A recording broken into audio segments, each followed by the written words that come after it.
جہاں آج مسار پر انوار ہے، یہاں پہ ایک ٹیلا تھا، اونچی جگہ تھی، یہاں آپ جلوہ فرما تھے کہ قریب سے ایک بارات گزری۔ اب بارات راستہ بھول چکی تھی، پہلے اس طرح سے سڑکیں اور اس طرح سے کالونیاں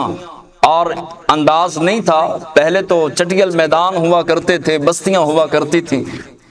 ایک بارات نے قریب آ کر کے پوچھا کہ حضور ہم راستہ بھول گئے ہیں، ہمیں سیدھا راستہ دکھا دیں، کچھ سیدھا راستہ بتائیں تاکہ ہم جلدی اپنی منزل مقصود تک پہنچ جائیں۔ آپ نے فرمایا سیدھا راستہ دیکھنے آئے ہو، چلو آ جاؤ۔ ساری بارات کو جمع کیا، جمع کر کے آپ نے فرمایا سارے آنکھیں بند کر لو، میں سیدھا راستہ دکھانے لگا ہوں۔ باراتی کہتے ہیں کہ جب ہم نے آنکھیں کھولی تو سامنے دیکھا کعبۃ اللہ نظر آ رہا تھا، اور سیدھی جانب دیکھا تو گنبد خضرا نظر آ رہا تھا۔ ہم حیران ہوئے، پریشان ہوئے، ہم نے کہا حضور یہ تو ہمارا مقام نہیں جہاں ہم نے آنا تھا۔ فرمایا تم نے سیدھا راستہ پوچھا تھا، یہی سیدھا راستہ ہے۔ اور ساری کی ساری بارات نے کلمہ پڑھا اور مسلمان ہو گئے۔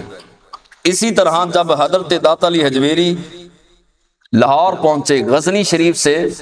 حجویر شریف سے جب لاہور پہنچے تو آپ نے آ کر کے پہلا کام جو ہے وہ لاہور کی سرزمین پر کیا کیا؟ اسی لیے تو خالق کائنات نے فرمایا الا ان اولیاء اللہ لا خوف علیہم ولا هم یحزنون، دوہری تاکید کے ساتھ الا یہ بھی تاکید اور انا یہ بھی تاکید، دو تاکیدیں فرمائیں رب نے رب ہو کر،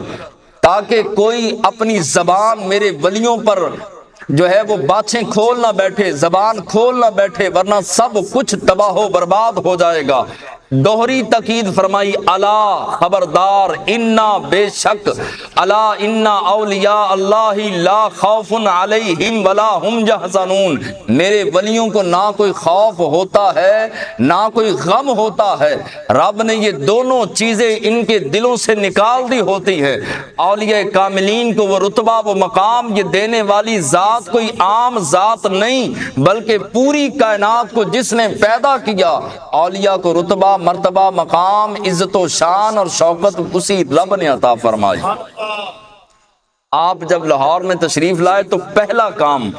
آپ نے سب سے پہلے، آج تو پیر جو ہیں وہ سب سے پہلے اپنے محلات، اپنے مکانات، اپنی جائیدادیں، اپنی چیزیں، اپنے پلاٹ، اپنا بینک بیلنس جو ہے وہ غریب اپنے مریدوں سے چھین چھین کر بناتے ہیں، لیکن وہ کیسا پیر کامل ہے کہ جس نے آتے ساتھ پہلے رب کا گھر بنایا، آتے ساتھ مسجد بنائی۔ جب مسجد بنائی تو اس دور کے کچھ علماء جمع ہوئے، آ کر کے کہا کہ حضور آپ کی مسجد کا قبلہ درست نہیں، لہٰذا آپ یہاں سے محراب ہٹا کر اس جانب کریں، یہ قبلے کی سمت بنتی ہے، لہٰذا آپ نے جو ہے وہ سمت ٹھیک نہیں رکھی۔ داتا علی حجویری نے فرمایا جس کو اعتراض ہے پورے شہر کے اندر اعلان کروا دو، جس کو اعتراض ہے وہ ظہر کی نماز تھی، عصر کی تھی یا مغرب کی تھی، کہا کہ میرے پیچھے پڑھ لینا، اس کا اعتراض ختم ہو جائے گا۔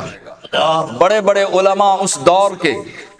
جب داتا کی چوکھٹ پر آئے اور نماز کا وقت ہوا، امام داتا علی حجویری، پیچھے پڑھنے والے بڑے بڑے علماء نمازی،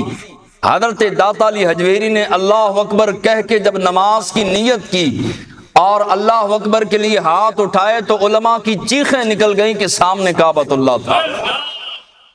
اور پھر سارے کے سارے قدموں میں آئے کہ حضور ہم مان گئے، آپ نے